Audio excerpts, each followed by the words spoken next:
অনেকেরই ধারণা শুধু নারীদের ত্বকেরই যত্ন নিতে হয়, যা সম্পূর্ণ ভুল ধারণা। এই গরমে নারী পুরুষ সকলেরই প্রয়োজন ত্বকের বিশেষ যত্ন।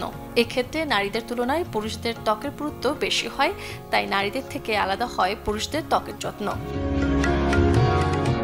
নারীদের তুলনায় পুরুষরা বাইরে বেশি বের হয়ে থাকেন, তাই ত্বক রোদে বেশি পড়ে, সেই সাথে রাস্তার ধুলো ময়লা জমে ত্বকে দেখা দেয় পিগমেন্টেশন, কালচে ভাব, এমনকি পিম্পলও। তাই প্রতিদিন নিতে হবে ত্বকের যত্ন। ঘর থেকে বের হওয়ার কিছুক্ষণ আগেই মুখে মাখতে হবে সানস্ক্রিন।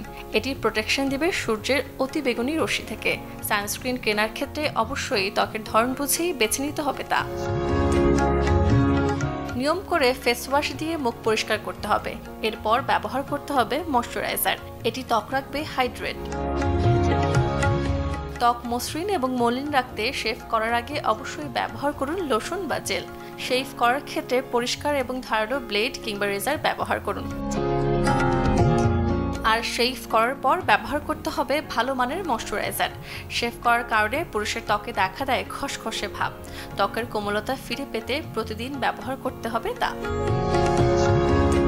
অনেকেই আছেন গোসলে অনেক সময় ব্যয় করেন, যা ঠিক নয়। দীর্ঘ সময় গোসলে ত্বক থেকে চলে যায় তেল, তাই যত দ্রুত সম্ভব গোসল তাড়াতাড়ি শেষ করা। ত্বকের রুক্ষতা এড়াতে সাবান এড়িয়ে চলাই ভালো। ত্বক পরিষ্কারে ব্যবহার করতে পারেন ক্লিনজার। সপ্তাহে অন্তত 2 দিন ত্বকে ব্যবহার করতে পারেন ফেস প্যাক। কফির সাথে মধু দিয়ে মাস্ক ব্যবহার করতে পারেন ত্বকে। প্যাক শুকিয়ে গেলে পানি দিয়ে হালকা ঘষে ধুয়ে ফেলুন। এতে ত্বকে জমে থাকা ময়লা হবে দূর, ত্বক হবে উজ্জ্বল। দাগহীন গ্লোয়িং ত্বক পেতে পান করতে হবে প্রচুর পরিমাণে পানি। সেই সাথে খাবারের পাতে রাখতে হবে শাকসবজি ও ফলমূল। Desk report, channel 24।